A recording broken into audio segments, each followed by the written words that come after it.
네, 오늘은 성령 강림 주일입니다. 성령 강림 주일은 우리 예수님께서 십자가에 달려 죽으셨다가 다시 부활하신 후 제자들에게 약속하신 그 성령이 제자들에게 강력하게 임했던 그날을 기념하는 주일입니다. 예수님이 십자가에 달려 죽었습니다. 예수님이 십자가에 달려 죽자 예수님을 따라가던 제자들이 다 뿔뿔이 도망갔어요. 그런데 십자가에 죽으신 예수님이 다시 부활하셨습니다. 그리고 제자들에게 나타나셨어요. 그리고 제자들에게 약속하십니다. 내가 내 아버지의 나라에 가면 너를 위하여 너에게 성령을 보내줄 것이다 라고 약속을 하셨어요. 그리고 그 다음부터 예수님의 제자들이 마가의 다락방에 모여서 성령의 강림을 위해서 기도를 했습니다. 그렇게 예수님의 제자들이 마가의 다락방에서 기도할 때 오순절 성령이 강력하게 임했어요.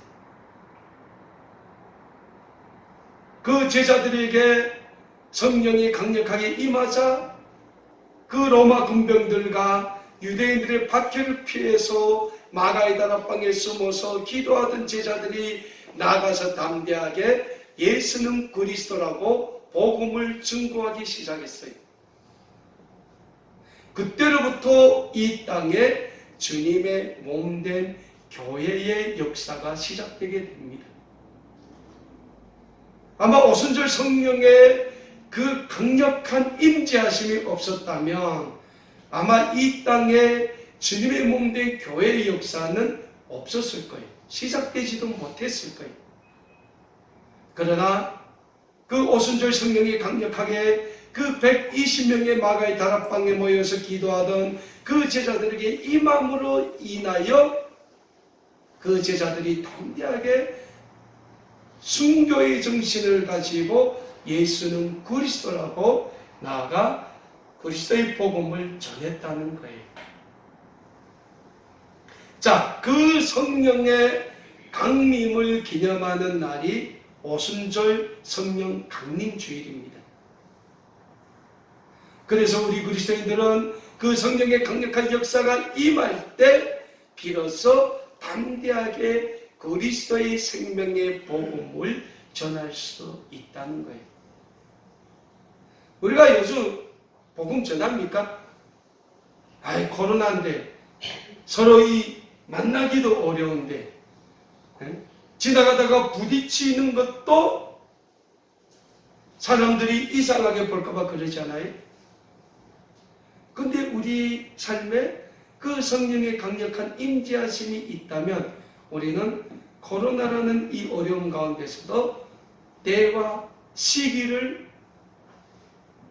가리지 않고, 근데 중요한 건 뭐가 있습니까? 우리가 복음 전할 수 있는 기회를 하나님께서 만들어 주신다는 거예요.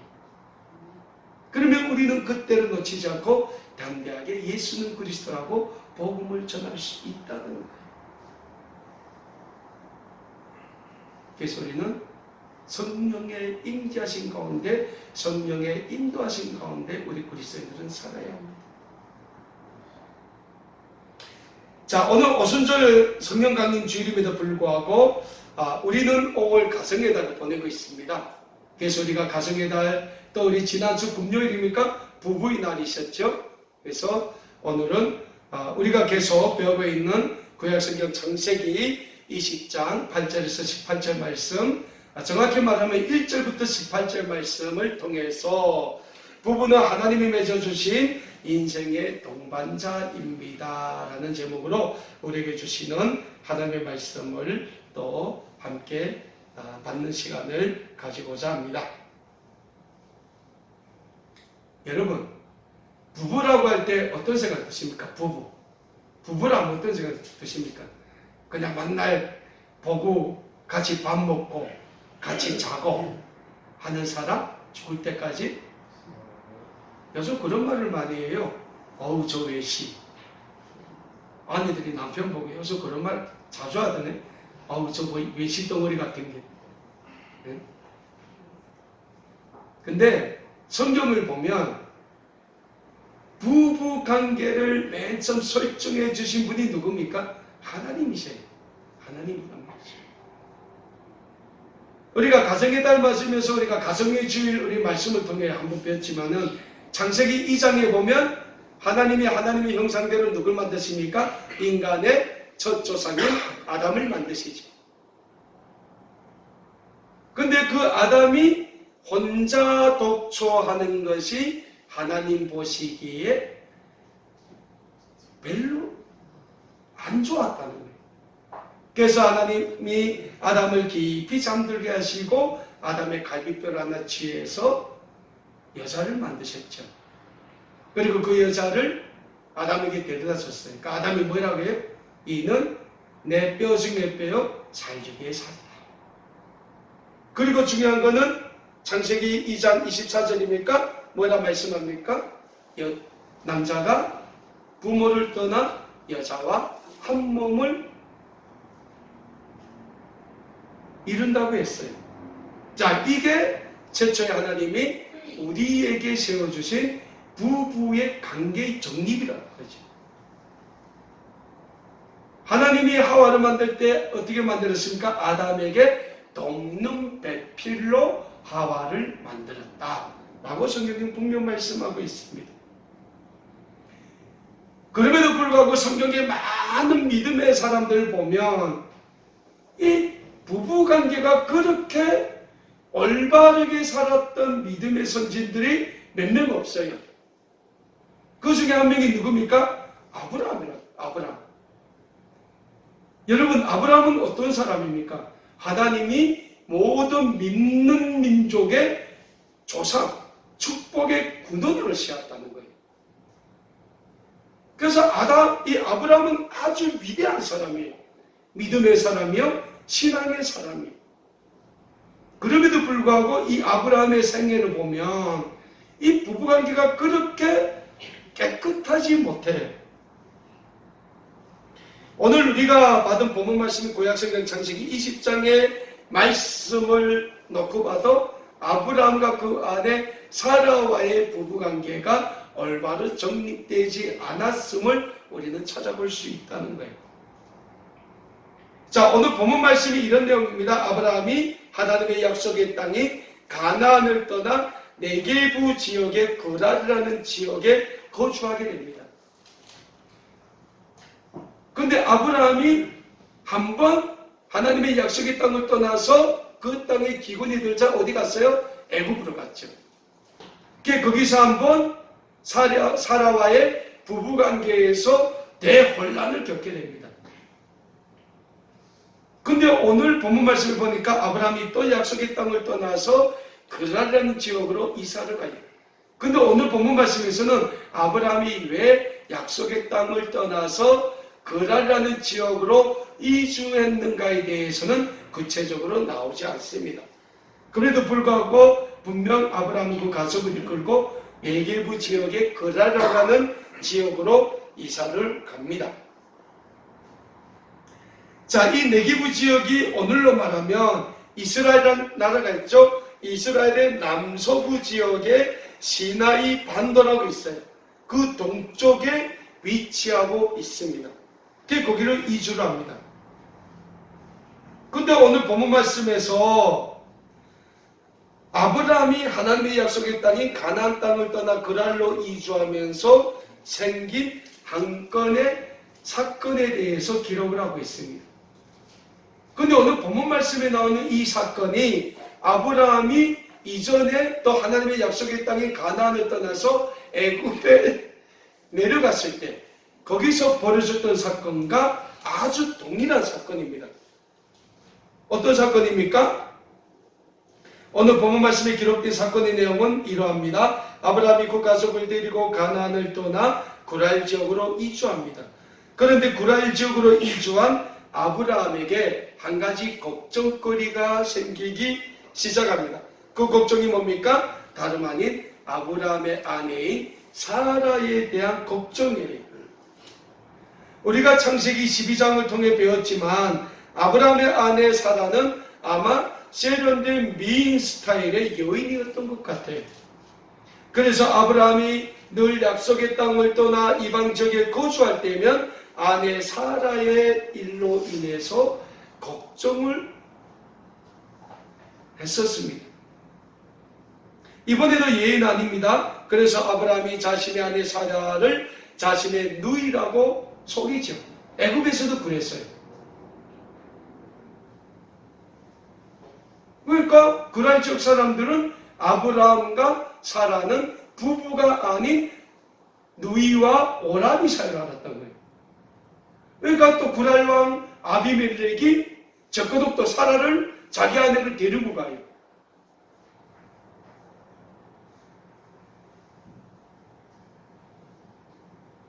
사랑하는 여러분, 부부관계는 하나님이 서로 도와 하나님의 의를 이루어가는 축복의 도구, 인생의 동반자 관계로 맺어준 하나됨의 관계입니다. 많은 사람들이 부부는 둘이라고 생각해요. 아닙니다. 부부는 하나입니다. 하나된 관계예요. 하나님이 그렇게 짝지어 주셨다는 거예요. 우리가 전에도 말씀을 통해 배운 것처럼 하나님이 그렇게 부부관계를 세워주셨다는 거예요. 정립을 하셨다는 거예요. 그런데 오늘 본문 말씀을 보면 아브라함은 자신의 생명을 부지하기 위하여 아내인 사라를 누이로 속여서 그랄 왕 아비멜렉에게 아내로 보내게 됩니다. 그것도 사라가 자신의 아내라는 사실을 속인 채 보냅니다. 자, 우리가 만일 우리 고향을 떠났어요. 우리 다 고향을 떠났지 않습니까? 이 자유의 땅, 신앙의 땅에 왔어요. 근데 우리 믿음의 가족들 중에 어느 남편이 자기 하나의 생명을 부지하기 위해서 자기 아내를 남에게 아내를 준다면 어떻게 되겠어요? 아마 난리가 나죠? 이혼은 물론이고 그런 남편을 우리 아내들은 사람으로도 여기지 않을 것입니다. 그런데 지금 아브라함이 그런 행위를 하고 있다는 거예요. 아브라함이 어떤 사람입니까? 아브라함은 하나님께서 모든 믿는 민족의 조상으로 축복의 근원으로 몸소 선택하시고 불러주신 믿음의 사람, 신앙의 사람, 하나님의 사람입니다.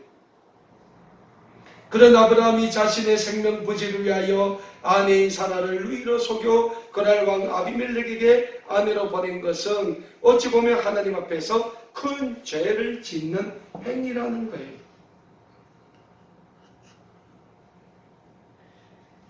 하나님께서는 우리에게 인생에서 돕는 배필인 아내 사랑하기를 예수 그리스도께서 교회를 사랑하시어 십자가에 자신의 생명을 내어 놓은 것 같이 자기의 아내를 사랑하라고 에베소서 5장 25절에서 말씀하고 있습니다.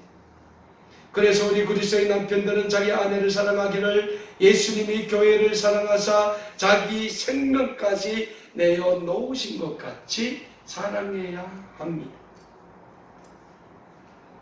그런데 오늘 본문 말씀에 나오는 아브라함은 자기 자신이 살겠다고 하나님이 주신 아내 사라를 팔았다는 거예요. 사랑하는 여러분, 우리 믿는 사람들은 이래서는 안 됩니다. 결국 어떤 일이 일어납니까? 하나님의 심판이 그랄 왕 아비멜렉의 그 가문에 임하기 시작합니다. 근데 저는 말씀을 묵상하면서 이런 생각을 해봤어요. 아니, 쟤는 아브라함이 졌지 않아요? 쟤는 아브라함이 졌어요. 왜? 속였잖아요. 근데 하나님은 왜 그 그랄 왕 아비멜렉과 그 가정을 심판하실까? 성경을 보면 그렇다가 아비멜렉이 그 아브라함의 아내 사라를 데리고 와서 사라의 몸을 범하지도 않았어요. 근데 하나님은 그랄 왕 아비멜렉의 그 아내와 그 여성의 태를 닫으셨다는 거예요. 임신을 못하게 만드신 거예요. 그리고 하나님은 그날 왕 아비멜렉에게 심판의 메시지를 전하기 시작합니다.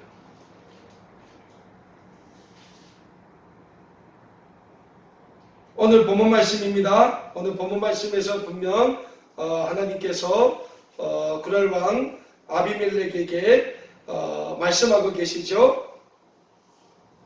오늘 본문 말씀 20장 3절에서 7절의 말씀입니다. 그 밤에 하나님이 아비멜렉에게 현명하시고 그에게 이르시되 내가 데려간 이 여인으로 말미암아 내가 죽으리니 그는 남편이 있는 여자임이라.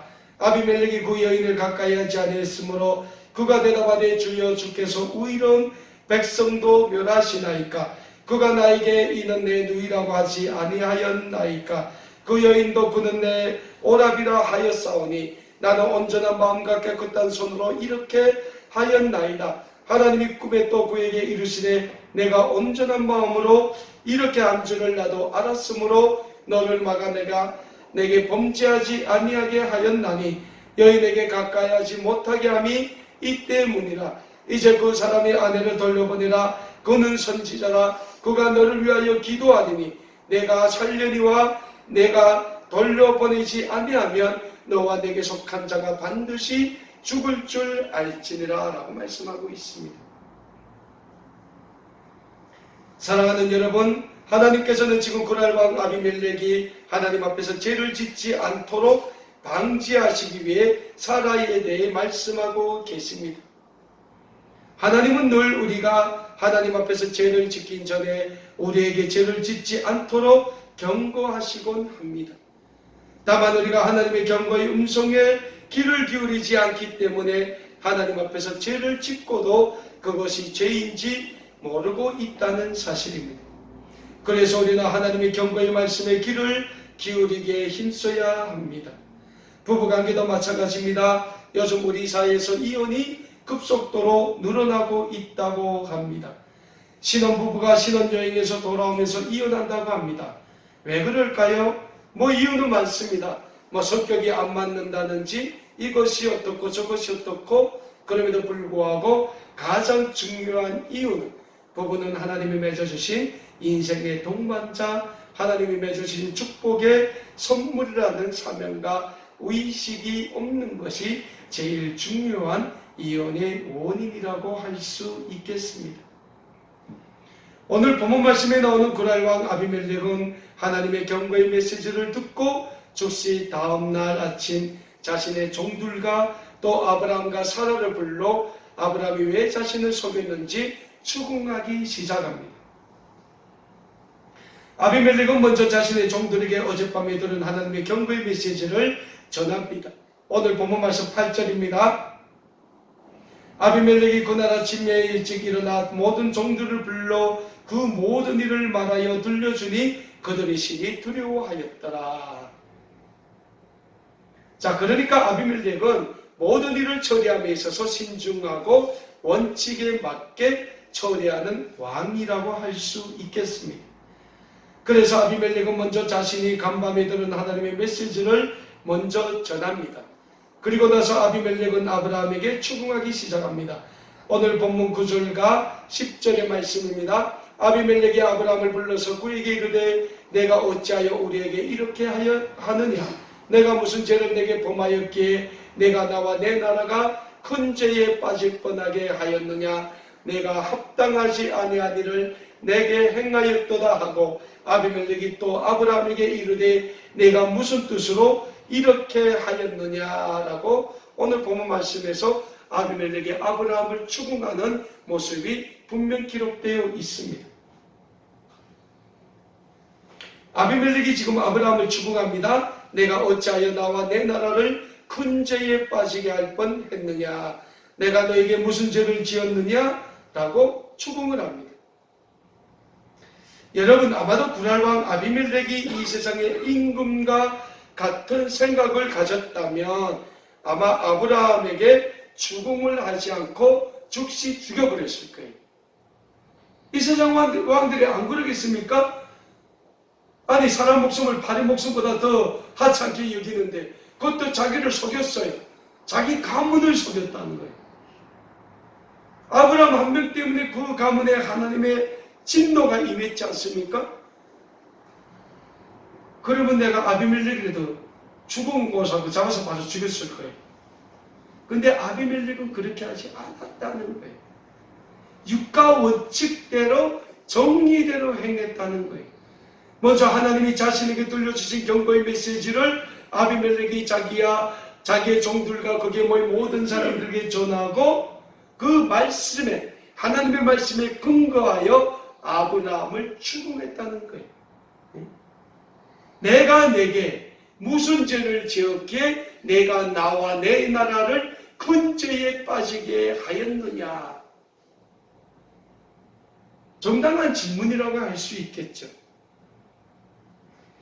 그런데 아비멜렉의 이러한 추궁에 아브라함이 대답합니다. 오늘 보면 11절에서 13절이죠. 아브라함이 이르되 이곳에서는 하나님을 두려워함이 없으니 내 아내로 말미암아 사람들이 나를 죽일까 생각하였음이요. 또 그는 정말로 나의 이복누이로서 내 아내가 되었음이니라. 하나님이 나를 내 아버지의 집을 떠나 두루 다니게 하실 때에 내가 아내에게 말하기를 이후로 우리에 가는 곳마다 그대는 나를 그대의 오랍이라 하라. 이것이 그대가 내게 베풀 은혜라 하였느니라. 여러분, 아브라함의 대답이 좀 뻔뻔하지 않나요? 네? 오늘 본문 말씀이 기록된 아브라함의 대답은 너무 자기 개인 중심적인 대답인 것 같아요. 말도 안 되는 핑계거리예요. 그러나 아브라함의 그 대답에 또 아비멜렉은 어떻게 합니까? 아브라함이 주었던 그 많은 양떼와 소떼, 종들을 다 아브라함에 돌려줍니다. 그리고 그 사라에게 또 얘기를 합니다. 내가 네 오랍에게 운천기를 주어서 너의 부끄러움을 감추었으니 이것으로 너와 나와의 일이 다 정리된다. 마지막까지 그랄 왕 아비멜렉은 그 사건을 아주 정직하게 정리를 합니다. 아브라함이 만일 믿음의 사람, 신앙의 사람이었다면 그런 어려움 가운데 인간적인 방법을 동원하는 것이 아니라 하나님 앞에 그 어려움을 내놓고 기도해야 되는 것이 마땅했을 거예요. 근데 아브라함은 안 그랬다니. 인간적인 생각과 인간적인 방법으로 그 어려움을 해결하려고 했다는 거예요. 사랑하는 여러분, 우리 믿는 사람들은 그렇게 해서는 안 된다는 거예요. 아내는 남편이 돕는 배필로 하나님이 만들어 주셨습니다. 그래서 아내는 우리 남편들에게 있어서 하나님이 주신 가장 귀중한 좋은 자이자 인생의 동반자가 되는 거예요. 물론 아내들에게 있어서 남편들도 마찬가지입니다. 그래서 신약성경 에베소서 5장 22절에서 우리 아내들에게 뭐라고 말씀하십니까? 남편에게 복종하기를 주께 하듯 하라. 그렇다고 오늘 본 말씀에 나오는 사라처럼 복종해서는 안 돼. 정확하게 신앙의 근거에 맞춰서 할 말은 하고, 그것이 하나님이 우리에게 주신 아내의 본분이라는 거예요. 하나님은 남편이나 아내나 모두 하나님의 우리 인간에게 주신 최고의 선물입니다. 그래서 우리 남편들과 아내는 서로 그리스도 안에서 서로 기도하며 사랑하며 서로 잡아주고 끌어주며 한 생을 살아가는 동반자가 되어야 하는 것입니다. 그리고 하나님은 우리 믿음의 부부들이 그렇게 살아가기를 오늘도 간절히 원하고 계신다는 사실을 우리는 잊지 말고자 합니다. 오늘 본문 말씀을 통해서 우리는 몇 가지 교훈을 얻을 수 있겠습니다. 먼저는 하나님이 맺어주신 부부의 관계를 우리 자신이 기준히 여겨야 한다라는 사실입니다. 그렇다면 부부는 각자에게 맡겨진 역할을 잘 하기에 힘써야 합니다. 신약성경 고린도전서 7장 3절에서 우리에게 이런 말씀을 주고 있습니다. 남편은 그 아내에 대한 의무를 다하고 아내도 그 남편에게 그렇게 할지라 라고 말씀하고 있습니다. 고린도전서 말씀에서 우리에게 주는 말씀의 뜻이 무엇입니까? 남편도 아내에 대한 남편의 의무를 다하고 아내도 남편에 대한 아내의 의무를 다하라는 말씀입니다. 그럴 때만이 하나님이 원하시는 올바른 부부의 관계를 기준히 여기게 되며 우리는 하나님의 축복의 선물인 우리의 가정을 통하여 하나님의 영광을 나타낼 수 있게 되기 때문입니다. 다음으로 우리는 하나님의 말씀에 충실한 부부관계를 확립해 가기 위해 힘써야 합니다. 신약성경 골로새서 3장 15절에서 17절에서는 우리에게 이런 말씀을 주고 있습니다. 그리스도의 평강이 너희 마음을 주장하게 하라. 너희는 평강을 위하여 한 몸으로 부르심을 받았나니 너희는 또한 감사하는 자가 되라. 그리스도의 말씀이 너희 속에 풍성히 고하여 모든 지혜로 피차 가르치며 건면하고 시와 찬송과 신령한 노래를 부르며 감사하는 마음으로 하나님을 찬양하고 또 무엇을 하든지 말이나 일이나 다 주 예수의 이름으로 하고 그를 힘입고 하나님 아버지께 감사하라 라고 말씀하고 있습니다. 무엇입니까? 모든 부부관계는 그리스도 예수 안에서 이루어져 가야 하며 세워져 가야 그것이 바른 그리스도의 안에서의 부부의 관계로 세워져 나갈 수 있게 된다라는 말씀입니다. 사랑하는 여러분, 우리를 향한 하나님의 거룩한 뜻이 있습니다. 그렇다면 우리를 향한 하나님의 거룩한 뜻이 무엇입니까? 그것은 우리를 통하여 하나님의 거룩한 구원의 사역이 이 땅에 이루어져 가는 것입니다. 그리고 하나님은 그 사역을 위하여 우리를 거룩하게 불러주셨습니다. 남편도 남편으로 거룩하게 불러주셨고 아내도 아내로 거룩하게 불러주셨다는 거예요. 그래서 우리의 부부관계, 우리의 가정, 우리의 자녀들도 마찬가지라는 겁니다. 하나님께서 우리 모두를 거룩하게 불러주시고 또 아름답게 세워주신 우리의 가정을 하나님의 축복의 톡으로 세워져 가는 거룩한 사역에 우리는 최선을 다해야 합니다. 근데 남편은 남편, 아내는 아내대로 각자대로 최선을 다해서는 안 된다는 거예요. 그리스도 안에서 같이 연합으로 세워져 가기에 힘써야 한다는 거예요. 그럴 때 우리의 가정들이 아름다운 축복의 가정, 하나님의 거룩한 구원의 사역을 이루어가는 거룩한 복음의 가정으로 세워져 가고 쓰임받을 수 있다는 거예요. 특별히 가정의 날, 또 우리 부부의 날을 보내면서 우리 모두 오늘 하나님이 주신 말씀을 붙잡고 아브라함과 같이 우리의 삶에 어려움이 닥칠 때 인간적인 방법과 인간적인 생각으로 그 모든 일을 해결해 가는 것이 아니라 성령의 인도하심을 따라서, 그래서 성령의 인도하심이 중요한 거예요. 우리 개개인에게 중요한 것도 있지만은 우리 가정도 성령의 인도하심에 따라서 살아가는 가정이 되어야 된다는 거예요.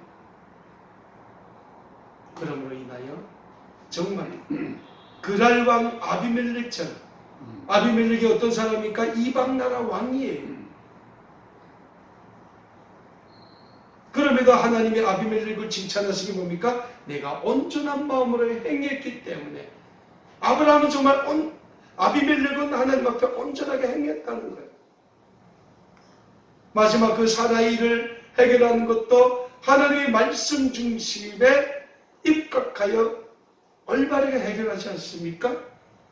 그러한 모습을 통해서 우리는 먼저 남편과 아내 사랑하고, 아내 사랑하기를 우리 주님이 교회를 사랑한 것처럼 하고, 또 우리 아내는 남편 사랑하기를 또 죽게 하듯 하고, 그래서 우리의 가정들을 아름다운 가정, 행복한 가정으로 올바르게 세워가는데 마음껏 쓰임받을 수 있는 우리 아름다운 꿈에게 모든 믿음의 가족 여러분들이 되실 수 있기를 이 시간 우리 주님의 이름으로 간절히 축원합니다. 기도하겠습니다.